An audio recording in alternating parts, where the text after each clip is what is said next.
मिलने गए, पूरे परिवार से मिलने गए, वहाँ एक भी सदस्य नहीं थे, इसको क्या मानेंगे? देखिए मेरी जिम्मेदारी ये है, देखिए मैं जानता हूँ यार नवीन भाई तो परेशान और ये बात आप भी जानते हो, और जब मैं पहुंचा हूँ तो मैंने वो बाइट भी सुनी है, एक चैनल के माध्यम से कुछ खबर आई, हालांकि मैं सिग्नल या उसके नेटवर्क न आने की वजह से मैं नहीं सुन पाया।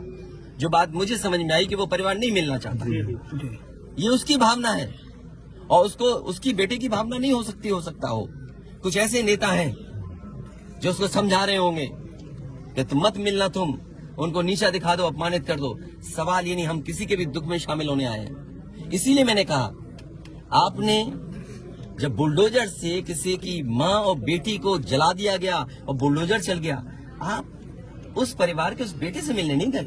उस बेटे को इस सरकार ने ठंड में नंगा किया था। अरे हम तो कहते हैं उस बेटे से तुम क्यों निकला मिलते हो जाकर, क्यों नहीं मिलते जाके सरकार। मैं आर्थिक सहायता इस परिवार की भी, और अगर वो परिवार कहेगा तो मैं उस परिवार की भी मदद करूंगा। देखिए मैं डीएम के स्टेटमेंट को मैं मानता हूं। डीएम ने जो बात कही कि रिटेलिएशन में वो घटना हुई और उस समय किसके मन में, किसके दिमाग में क्या था, किस वजह से अंधकार छा गया और फिर उस घटना की वजह से घटना हुई है। और घटना वो भी गलत है, घटना ये भी गलत है।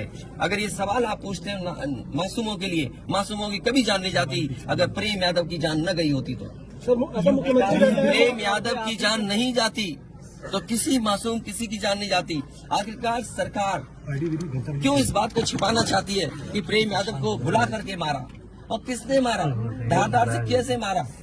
और यही नहीं आप बताइए, सुल्तानपुर में क्या एक ब्राह्मण डॉक्टर को ड्रिल से नहीं मार दिया? ड्रिल से, क्या ड्रिल से नहीं मारा? क्या उनके परिवार के बच्चों को आपने गले लगाए? क्या उनके परिवार के सदस्य अस्पताल मिलने गए? क्या आपने सोशल मीडिया के लिए वो तस्वीरें खिंचवाई कि उनसे गले मिलते हुए तस्वीर खिंचा लें? मैं जानता हूँ दुख किसी के जाने का, किसी के खोने का। आज हम जरूर इस परिवार के साथ हैं या और लोग हैं, लेकिन जब वो अकेले बैठेंगे कभी याद आएगी उनके परिवार के सदस्य की, तो उन पर क्या गुजरेगी सोचिए आप। बेटियां उसकी छोटी, क्या बुलडोजर चलेगा? ये जनता रोक देगी बुलडोजर को। और सवाल ये नहीं है, सवाल ये नहीं है, सवाल ये नहीं है। एक मिनट हो जाएगी ना सवाल। मैं बैठा हूँ, ये जो बुलडोजर चलाने की भाषा है, जो बुलडोजर चलाने की संस्कृति है, ये मत समझिए बुलडोजर में दिमाग नहीं होता है। अगर बुलडोजर न्याय देने लगा तो अगली सरकार भी यही करेगी। इसलिए मैं सोचता हूं कि अगर आप योगी हैं, योगी की परिभाषा यही है, दूसरे का दुख अपना दुख समझे। आप अपना गिराते हैं तो मुआवजा लेते हैं। आपकी किसी की हिम्मत हो अगर ये बात की कि उन्होंने अपनी बिल्डिंग गिराई और कितने करोड़ मुआवजा उठाया, अगर आप इसे बुलडोजर चलाना चाहते हो तो उतना ही मुआवजा देना जितना मुआवजा आपने खुद लिया है सरकार से। अच्छा ये बताइए, गाड़ी उठा ले गए, ये परिवार चाहता था कि हमें चाय पिला दे, हम इसके घर आए। आप बताइए, चीनी, चाय की पत्ती से लेकर कोई सामान नहीं ला सकते, पानी नहीं ला सकते। अरे किस बात के लिए सुरक्षा है? सुरक्षा तो इस बात की, इनकी जान की सुरक्षा होनी है। अगर इनको कोई जरूरत है तो सुरक्षित होकर के जाए बाजार और सुरक्षित होकर के बाजार से लौट के आ जाए। ये इसका मतलब सुरक्षा है। सुरक्षा का मतलब ये थोड़ी कि घर को, परिवार को कैद कर दो, गाड़ी उठा ले जाओ, यहाँ से सामान ले जाओ। देखो मध्य प्रदेश का भी मत पूछो, मैं आपसे कह रहा हूँ नहीं, कोई आर्थिक सहायता नहीं। ये परिवार अगर पढ़ेगा लिखेगा, जो पढ़ाई करना चाहेगा, जो मदद कहेगा मैं करूंगा।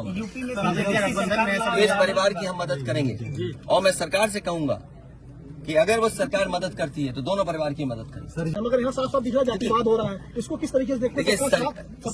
इसीलिए मैंने कहा, देखिए